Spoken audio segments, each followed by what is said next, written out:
Vamos a dar inicio, no sin antes hacer nuestra declaración de fe, y les invito a levantar sus Biblias y repetir conmigo. Esta es mi Biblia, la palabra de Dios. Yo soy lo que mi Biblia dice que soy. Yo tengo lo que mi Biblia dice que tengo.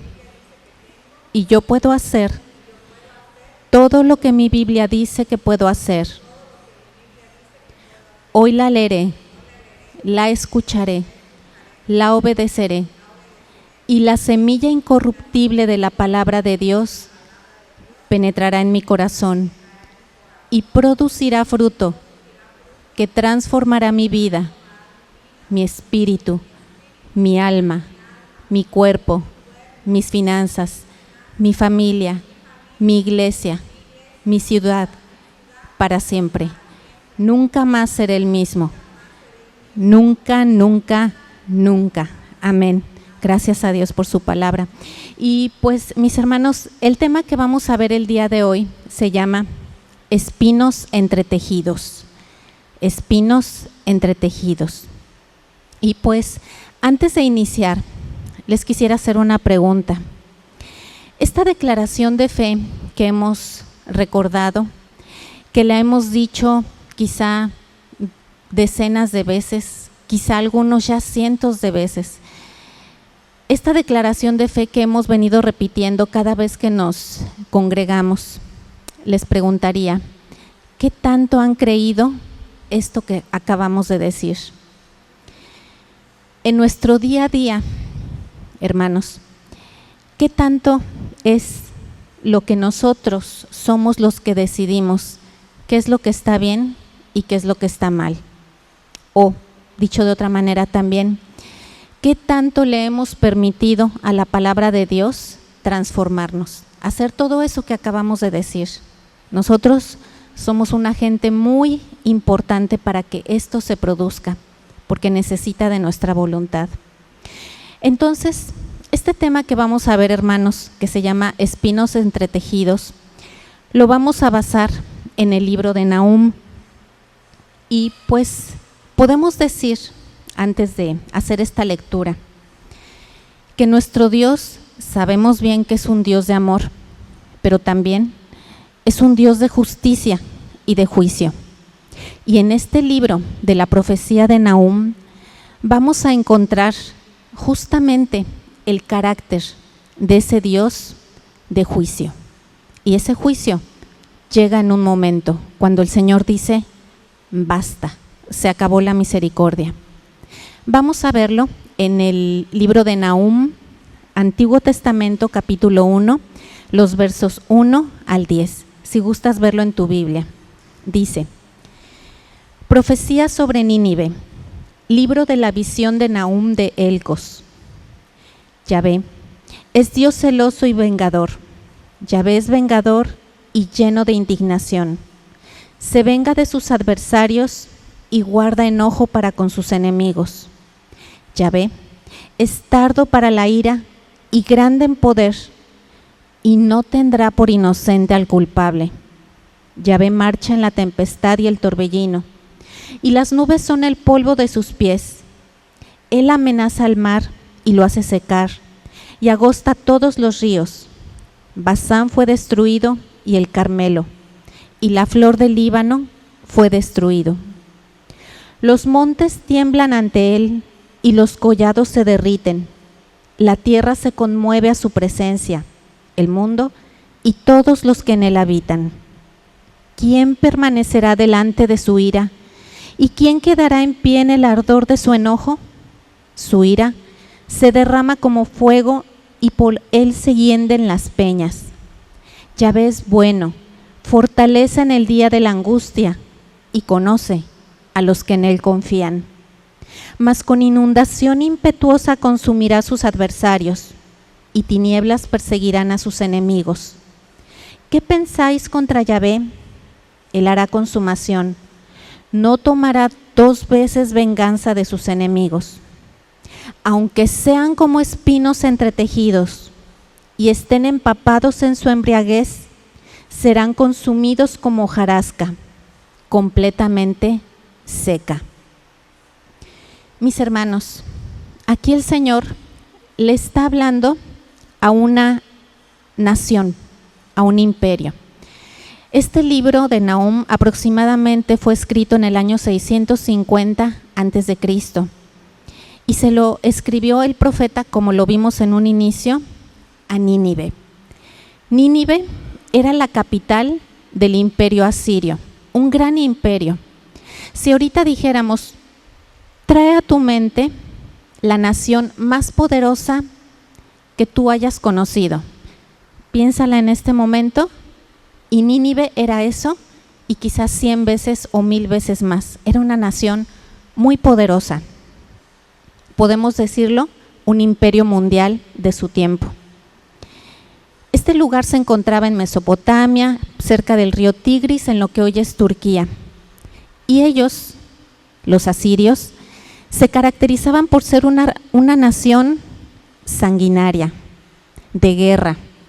Ellos tenían sed por conquistar tierras, iban, las tomaban y una vez que las tomaban se llevaban todos los tesoros y se llevaban cautivos a quienes ahí vivían. La nación de Israel no fue excluida de esto. Si tú lo recuerdas, en el año 722 a.C., el reino del norte fue llevado cautivo. ¿Por quién? Por Asiria, por los ninivitas. El Señor, en su infinita misericordia, siempre hace llegar la palabra de Dios. Y este imperio conoció la palabra de Dios. La Biblia no estaba como hoy la conocemos, un libro de 66 libros, pero este imperio conoció la palabra a través de los profetas. Ahorita leímos a Nahum, pero años atrás, cerca de 150 o 180 años atrás, el profeta Jonás tuvo la misma encomienda para ir con Nínive. Tú recordarás que Jonás es aquel profeta que se sabe que estuvo 3 días y 3 noches en el vientre de un pez, porque el Señor le había dicho, ve a Nínive, y él se fue en el sentido contrario.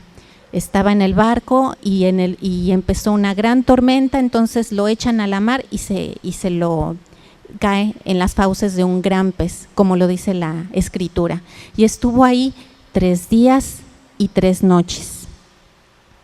Jonás tenía la encomienda de parte de Dios de ir a Nínive y de decirles que venía el juicio. Dentro de 40 días esa ciudad y todo el imperio sería destruido. ¿Y qué pasó? Nínive se arrepintió con la predicación de Jonás. Y bueno, el Señor no aplicó su ira. Pasaron los años y el gobierno asirio volvió a hacer lo mismo.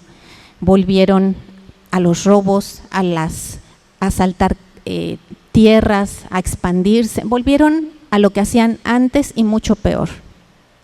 Entonces, por eso leímos ahorita en Nahum que el Señor no va a juzgar 2 veces.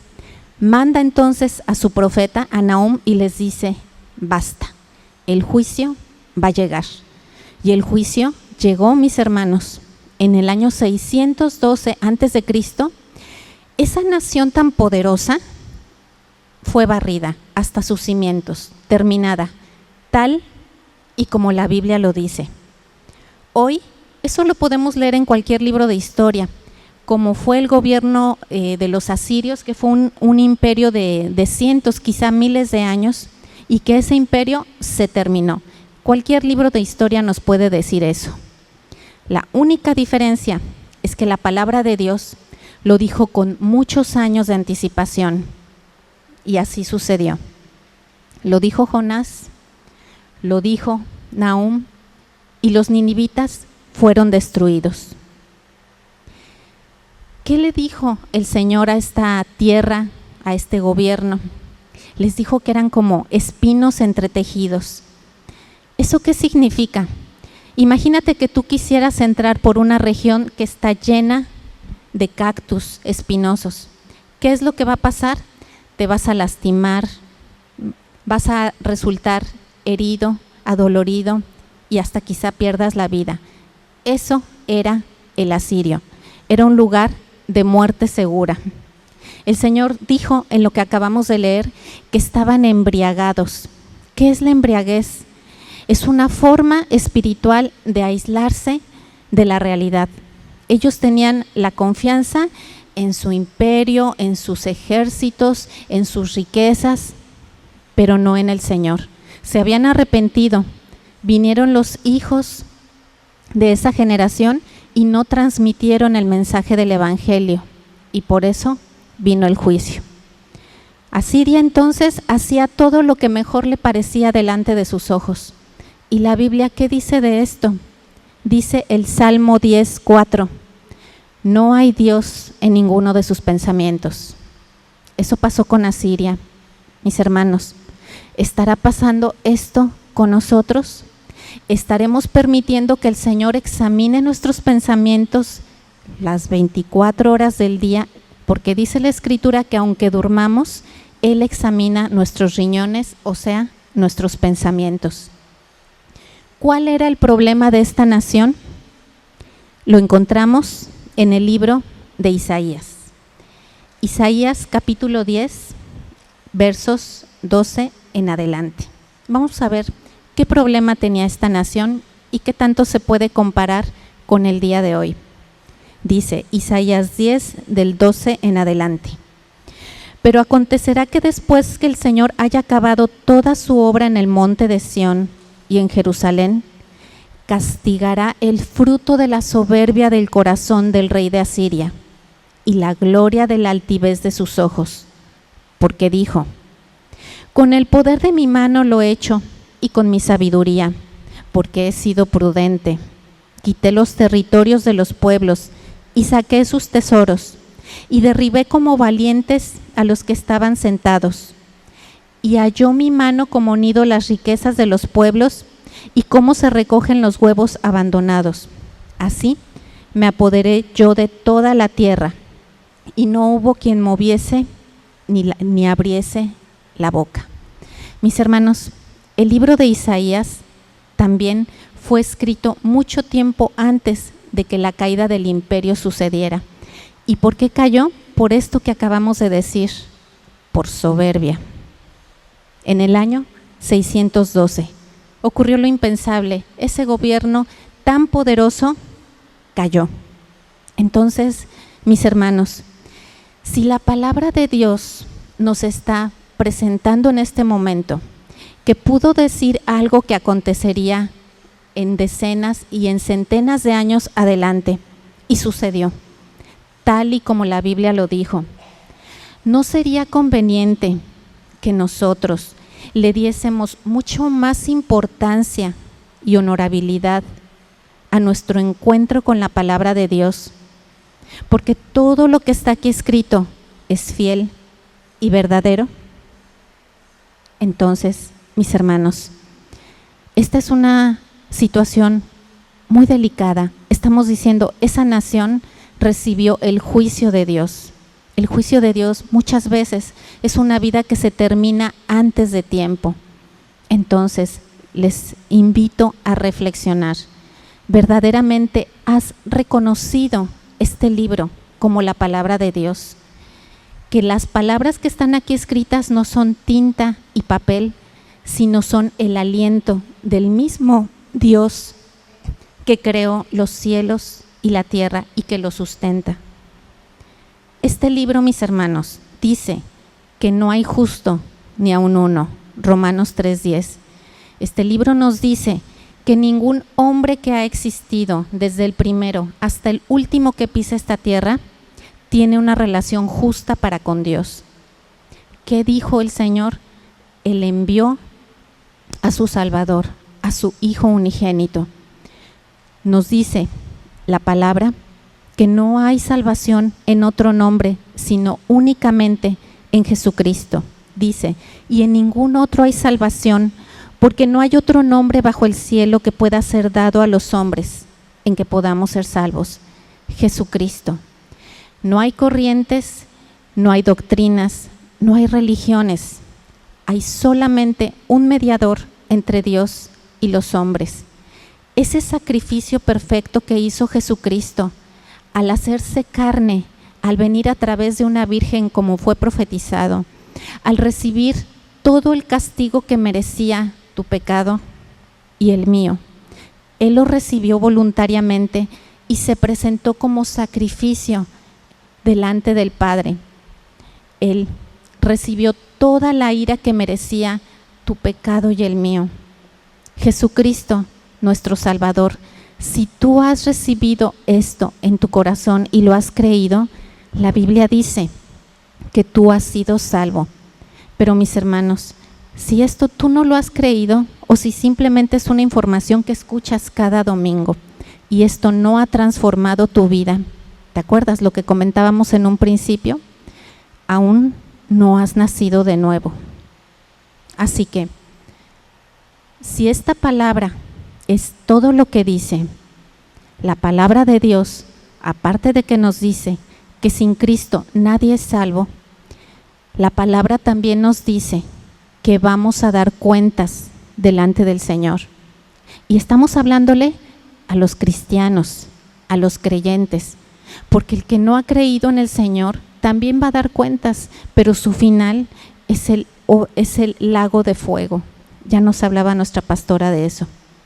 Entonces, mis hermanos, podemos ver en el libro de Eclesiastés, en el capítulo 12,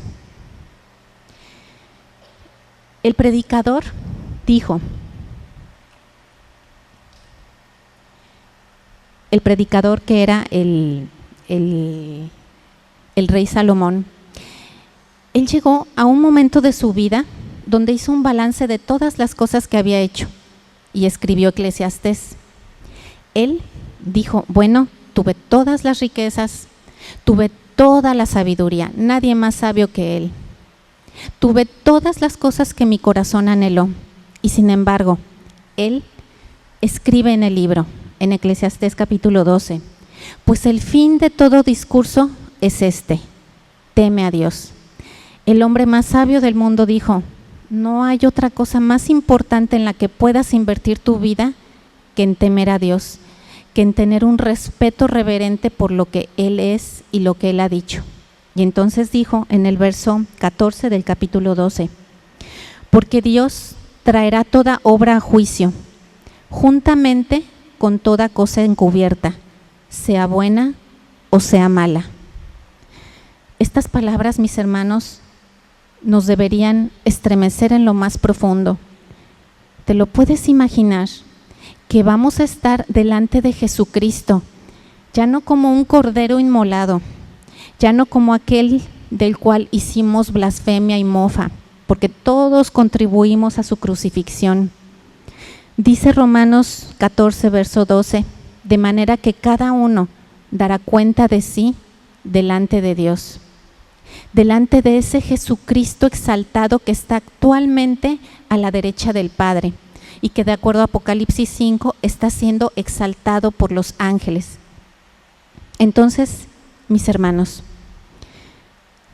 si la Escritura nos está diciendo que vamos a presentarnos delante del Señor para dar cuenta de todas las cosas que hicimos en la carne, ¿no convendría que examinemos nuestros corazones y entonces le pidamos al Señor que nos ayude a encontrar qué es lo que no estamos haciendo conforme a su voluntad?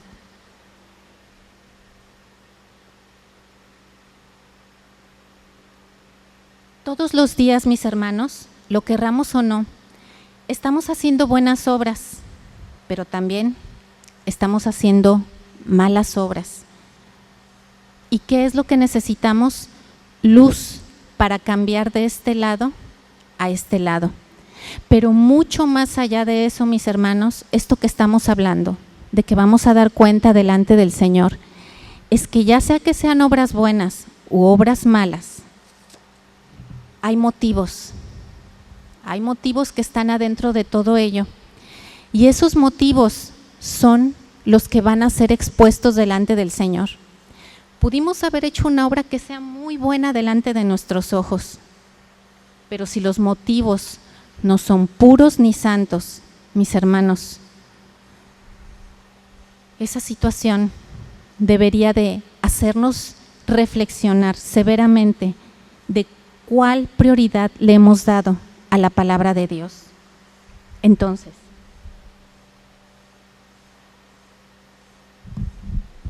¿qué es lo que dice el salmista respecto de cómo podemos purificar nuestros motivos para presentarnos delante del Señor?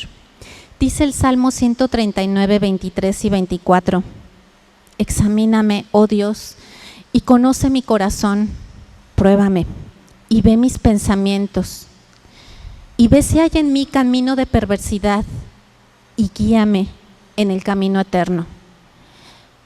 Quizá estés en tu trabajo, quizás estés haciendo tu vida cotidiana, pero siempre, siempre debe de haber un momento en el cual hagamos un alto para decir: Señor, ¿voy bien o me regreso? Porque lo que tenemos es el hoy, el mañana no lo podemos asegurar. ¿Qué dijo el salmista? Salmo 119, 9. ¿Con qué limpiará el joven su camino? Y en el joven le puedes poner tu nombre. ¿Con qué limpiará Juan, Lupita, su camino? Con guardar tu palabra. Esta palabra, mis hermanos, cada vez que tú la anexas a tu corazón, que la recibes como un bebé recibe la leche, un bebé recién nacido, esa palabra produce poderosamente. ¿Qué dijo el salmista? Salmo 19, 14. Sean gratos los dichos de mi boca y la meditación de mi corazón delante de ti, oh Señor, roca mía y redentor mío. Tú estás hablando con tu jefe, con tus compañeros. En ese momento también estás tú en comunión con el Señor. Padre, que sean gratos los dichos que voy a decir delante de esta persona. Recuerda, todo se está grabando, todo se está quedando para presentar delante del Señor. Ciertamente, delante del Señor, todos nuestros pecados han sido ya llevados a la cruz. Ya no hay condenación, pero todo lo que trata el Nuevo Testamento es un tema en particular, y es el andar del cristiano. Entonces, procuremos que nuestro andar sea conforme a lo que hemos sido llamados, porque dijo Isaías 52, 11, purificaos los que llevas los instrumentos del Señor. Y entonces, ¿qué pasa si no lo hacemos? ¿Qué pasa si continuamos viviendo nuestra vida? Solamente los domingos escuchamos una enseñanza, de vez en cuando abrimos la palabra de Dios a ver qué pudiéramos encontrar en ella. ¿Qué pasa si no nos disponemos a hacer de esto algo como más que una profesión? Venir a la palabra de día y de noche, que todos los días estés en comunión con el Señor, porque tomas este libro, lo lees, lo recibes, y lo que estás haciendo es tener comunión con el Señor. Pero ¿qué es lo que pasa si no lo hacemos, mis hermanos? Nos lo dice el Señor Jesucristo en el Evangelio de Marcos, capítulo 7, a partir del verso 21. Dice: porque de dentro del corazón de los hombres salen los malos pensamientos, los adulterios, las fornicaciones, los homicidios, los hurtos, avaricias, maldades, el engaño, la lascivia, la envidia, la maledicencia, la soberbia, la insensatez.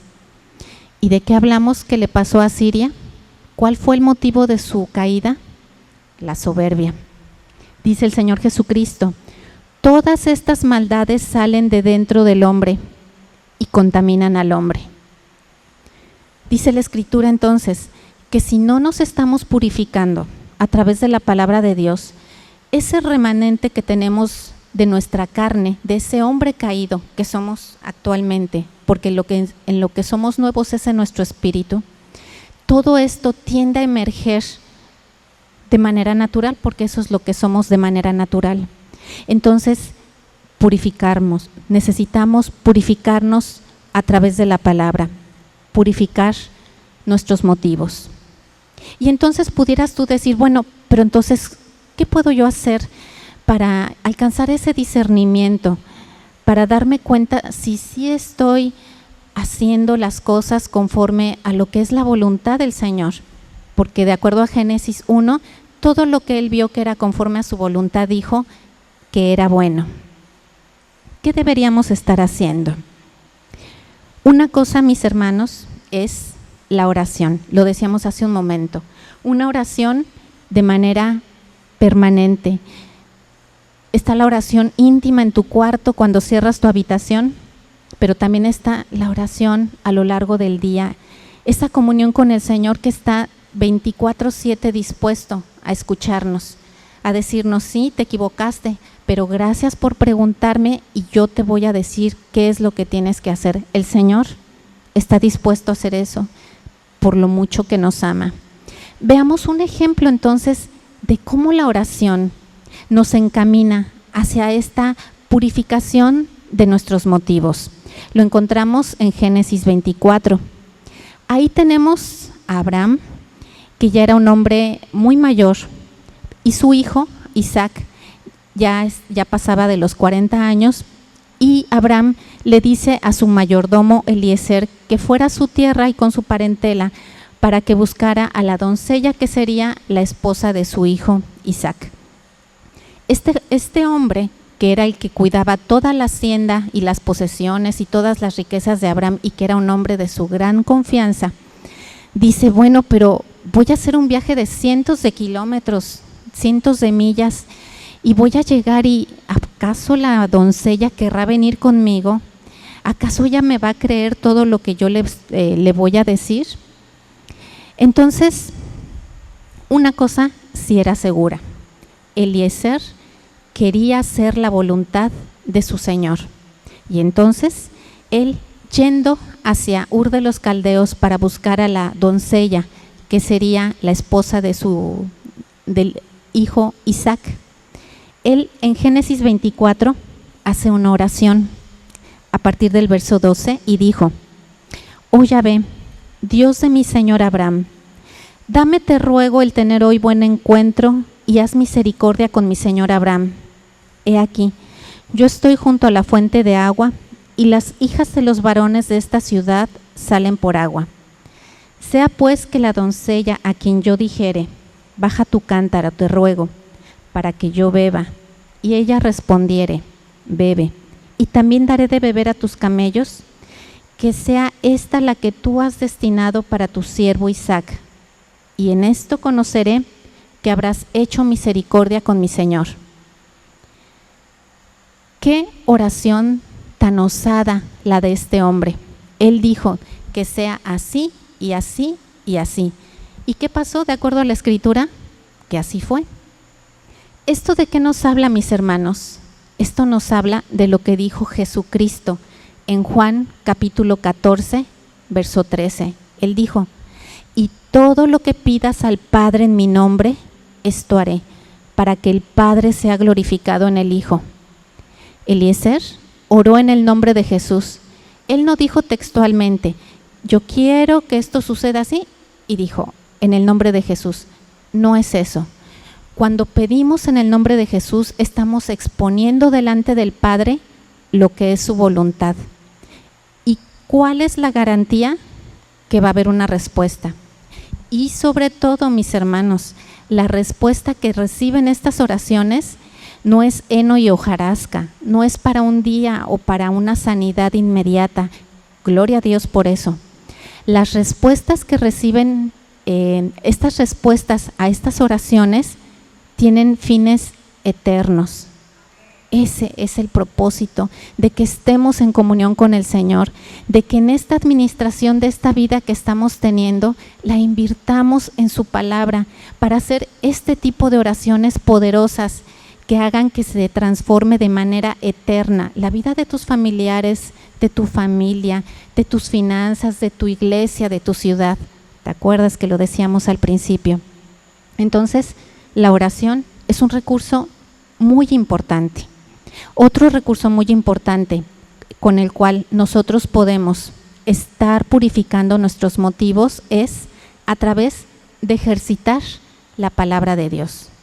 Tú tienes un atleta y el atleta va a llegar a muy alto rendimiento si la rutina la hace unas 100, 500, 1000 veces, guiado por su coach? ¿Por qué? Porque está practicando y practicando, y quizá lo lleva a 2500 metros de altura y está practicando, o quizás se lo lleva a menos 15 grados de temperatura y está practicando. Y entonces esta práctica hace que este atleta llegue a altos niveles en el ejercicio de su deporte. Bueno, si esto es en lo natural, en lo espiritual es exactamente lo mismo. Supongamos, recuerda, estamos hablando de purificar motivos. Supongamos que una persona, una circunstancia te molesta, te enoja, te irrita, no te gusta, no estás de acuerdo. ¿Qué dice la Escritura? Dice Santiago, capítulo 1, verso 20, que la ira del hombre no obra la justicia de Dios. ¿Qué dice? Si estás enojado, ten algo por seguro. Lo que vas a hacer no es del agrado del Señor. Y nosotros nos damos cuenta, decimos algo que ofende, hacemos cosas incorrectas, ya lo vimos hace un momentito. Entonces el mismo apóstol Santiago nos dice en Santiago 1:19, ¿de qué manera evitamos caer en esto? Dice, todo hombre sea pronto para oír, tardío para hablar y tardío para airarse. Entonces, esto tú lo tienes presente, ¿no? Te vas a tu trabajo, te vas a las cosas que tengas que hacer de manera habitual y lo tienes presente. Y entonces hay una circunstancia que de repente quieres sacar lo primero que viene a tu mente. Y entonces dices, todo hombre sea pronto para oír. ¿Qué tengo que hacer? Escuchar. Tengo que escuchar antes que emitir una palabra. Y escuchas a la palabra, a la persona. Las palabras que vas a decir tienen que ser filtradas por este dominio propio. Porque si no lo hacemos de esta manera, ¿qué dice la Escritura en Proverbios 18:13? El que responde antes de oír, le es fatuidad y oprobio. Cuando contestamos sin haber oído inteligentemente, estamos contestando tontamente. Entonces, tú tienes esto presente y dices, ok, lo voy a hacer, no quiero estarme enojando porque sé que si me enojo, lo que voy a hacer a continuación no me va a ayudar, no me va a bendecir. Y entonces tú lo estás poniendo en práctica y en práctica. ¿Y qué es lo que pasa? Que llega un momento en que esto, donde tú dispusiste tu corazón, porque recuerda, no es por obras para que nadie se gloríe, es por la gracia del Señor, que estas pruebas fueron establecidas desde antes de la fundación del mundo, y lo único que el Señor quiere es que tú dispongas tu corazón. Y cuando tú haces eso, dices, ok, no me voy a enojar, voy a ser más asertivo en lo que voy a estar escuchando. ¿Qué significa? Que estás acumulando el resentimiento para que cuando venga la situación explotes. Si es así, lo estás haciendo en la carne, vas a explotar. Pero si lo estás haciendo con un corazón de mansedumbre que dice, Señor, quiero cambiar, porque sé que no he sido atinado en cuanto a lo que escucho y cómo actúo. Y el Señor responde esas oraciones. Entonces tú lo pones en práctica y llega el momento en que ya es un fruto del Espíritu. Un árbol no nace de un día para otro, pero el que nosotros transformemos nuestro ser, que se pone en contacto contigo, eso toma tiempo y es para la gloria del Señor. Entonces tú lo pones en práctica y entonces empiezas a darte cuenta que hasta tienes paz en medio de las circunstancias adversas. ¿Cómo llega la paz? La paz es un fruto del Espíritu y la paz llega porque es la garantía de que estamos haciendo las cosas conforme a la voluntad del Señor. Esa es la paz del Señor. La otra paz que le podemos decir es engañosa. Cuando tengo paz porque tengo el dinero, tengo mi cuenta, tengo mi esposa, esa no es paz. Esa es la confianza que tenía Asiria. Eso la Biblia dice que son espinos entretejidos y el Señor no nos salvó para que seamos espinos entretejidos. Pero mis hermanos, Si después de que tú pasas tiempo con la palabra y no llegas a una conclusión específica de lo que debe de cambiar en tu vida, porque la palabra te habla, por supuesto, y dices, sí, es verdad, necesito ser más tolerante. O dices, no, yo no tengo este nivel de amor que dice aquí la Escritura, no lo tengo. Empiezas a examinarte conforme a la luz del Evangelio. Pero si, mis hermanos, si no llegas a una conclusión de lo que tienes que cambiar, lo único que hiciste fue que escuchaste, mas no oíste. ¿Cuál es la diferencia? Escuchar es un ruido que pasa y ya se me olvidó. Oír llega acá, pero baja al corazón y se produce obras. Eso es lo que debemos buscar. Mientras más y más dispones tu corazón a recibir la palabra de Dios, esta va a hacer que tu sensibilidad espiritual mejore. No hay otra fórmula, no hay otro recurso, es solamente tú y tu Biblia. Que tu Biblia, por favor, se rompa de tanto que la has usado. Muchas están guardadas y sin uso. Y por lo tanto, espiritualmente, hay espinos entretejidos. Entonces ya vimos la importancia de orar y la importancia de ejercitar la palabra de Dios. Y todo esto, como lo vimos, es un ejercicio donde debemos de tener pensamientos espirituales. ¿Y cómo tenemos pensamientos espirituales? 2 Corintios 10, verso 5. Derribando argumentos y toda altivez que se levanta contra el conocimiento de Dios y llevando cautivo todo pensamiento a la obediencia a Cristo. Así que, si gustas ponerte de pie para que hagamos una oración. Padre bendito, estamos aquí delante de ti porque anhelamos hacer tu voluntad. Tu Hijo Santo ya hizo el trabajo, ya hizo la obra que nos permite tener acceso a ti.